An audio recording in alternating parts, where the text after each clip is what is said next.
Welcome back to the Damn Parenting Podcast. I'm your host, Eva, and, well, here we are. Before we do anything else, congratulations. It's the last day of January, and if you're listening to this, you made it. You're standing, you're upright, and you're emotionally questionable, but here. And today, it's a beautiful timing. It's Bug Day, which feels rude, because today's episode is about lice. Yeah, nits, Luizen, tiny freeloaders with big audacity. And I didn't choose this topic. This topic chose me. Because in the span of 4 weeks, my daughter had lice twice. Yeah, twice. So at this point, Lice and I are in a situationship. Let me take you back quickly before Christmas. A few days before a long flight, I noticed my daughter was scratching her head. It wasn't dramatic, it was just suspicious. And I planned to treat her the next day, which was the last school day, the day before we flew out, just to try and stop anything spreading. But life intervened. Some of you might have seen. I woke up with an eye completely shut and half a face that was numb. So instead of doing the lice lotion, I ended up spending the day in the house arts in the hospital trying to figure out what the hell was wrong with me.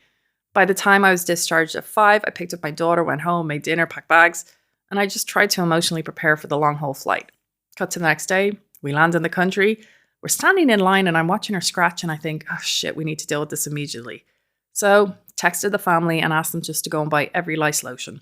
We treated her right away, hoping to reduce any transmission during the chaos of Christmas week, and yeah, that's when the real parenting fun begins. Headlamps, conditioner, combs, and hours of very intimate hair inspection and endless iPad time.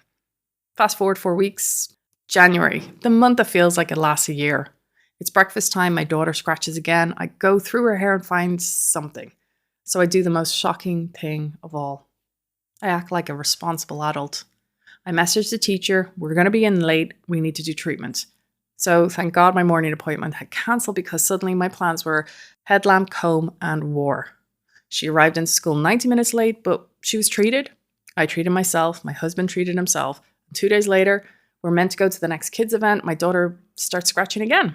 And I thought, nope, we're not taking this show on the road. So we stayed home, we retreated, and I did my civic duty by keeping my kid away from every other child. So here's the weird part, right? I told the teacher and I WhatsApped the class parents directly, and I kept thinking, why does it feel like I'm the only one saying something? Because lice comes with shame.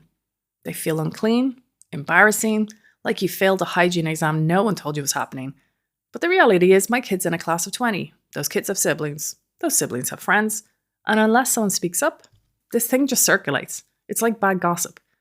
The teacher even asked if she should send a private notice to everyone, and I was like, nope, I'm going to tell them myself. No shame, just facts. I guess the Dutch is rubbing off of me. So if you're new to the Netherlands, you might not know this. Many primary schools rely on volunteer parents from within the school community for many things. But one thing could be to help manage lice outbreaks. They're called Luizenmoeders or Luizenvaders. So lice mothers, lice fathers. And they come in on scheduled days and check children's hair. It's not a moral judgment, it's just a community system. Basically, lice are expected, and dealing with them is a collective, not a personal failure. Now, there are lice clinics and, professional lice removal places.